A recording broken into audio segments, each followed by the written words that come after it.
battle against evil, against demons, and against space aliens, whatever may threaten the world. That's what they do. And this particular passage is a story where the sisters have traveled back through time in order to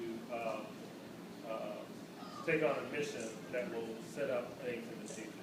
So what Nia's going to read is the opening of the chapter, basically, where the sisters are just arriving.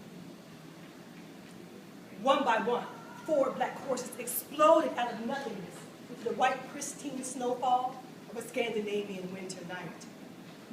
Each horse ran hard and fast through the woods of fresh powder. Atop each horse rode a daughter of Hosea draped in black.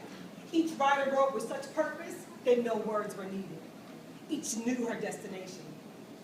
On the way, they encountered a time walker dressed in white by the name of Akina. Syl pulled on the reins of her steed, and her sisters followed suit. Akina, all is as expected, she asked. Akina pulled back her fur-lined hood to reply, yes, Auntie, all is as expected. But you know that, don't you? Syl said nothing but smile before she kicked her heels into her horse and rode off into the darkness. One by one, each of her sisters proceeded past Akina. First was Deborah, who had, as Akina would later describe, a wide-eyed, overly excited look on her face. It was almost a bloodlust. Next came Ruth Ann with a 1,000 miles away look on her face.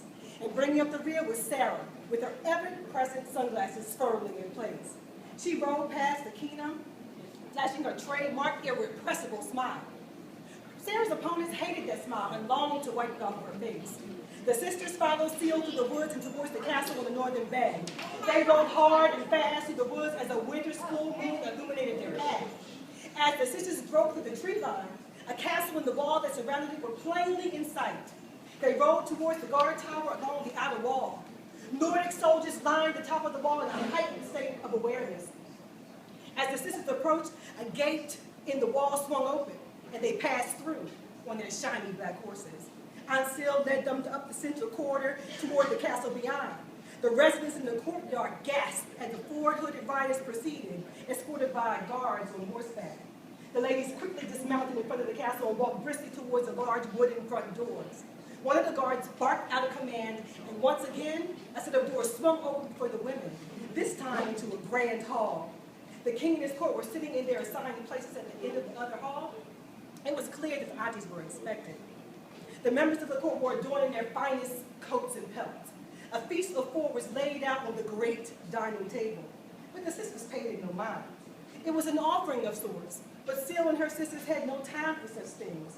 They stood before the court and removed their hoods, and this action froze the crowd more than the weather outside ever could. The sight of 4 black women standing shoulder to shoulder left their mouths agape. Deborah leaned over to Ruth and whispered, "They're looking at our hair." Ruth rolled her eyes. Syl motioned for Deborah to step forward, and Deborah did, and began to speak to the king and his court in their native tongue. Deborah had the gift of speaking in tongues of many languages. She could even speak languages that she'd never heard before. So she translated between the 2 parties. King Helwig, and members of your royal court. As our herald undoubtedly communicated to you, we are here to rid your realm of the terror currently approaching your gates. King Helwig stood up. We saw what your herald can do, but what can you do that will warrant us putting our faith in you to resolve this matter? He pointed to the aunties as he made his last point.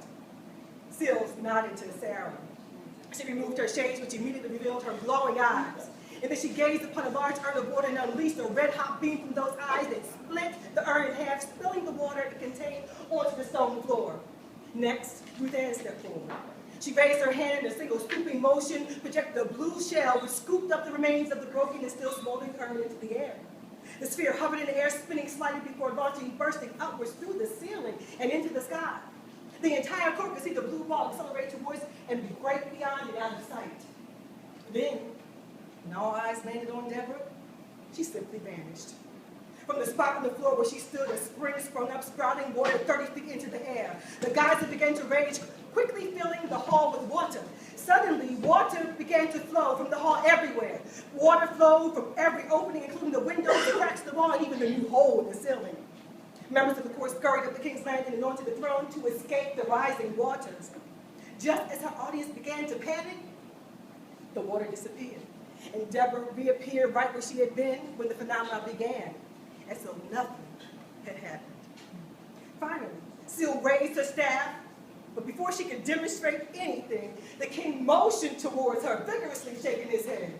There was little need for Deborah to translate. Deborah glanced towards Seal and then to the king and said, "About our feet." All right.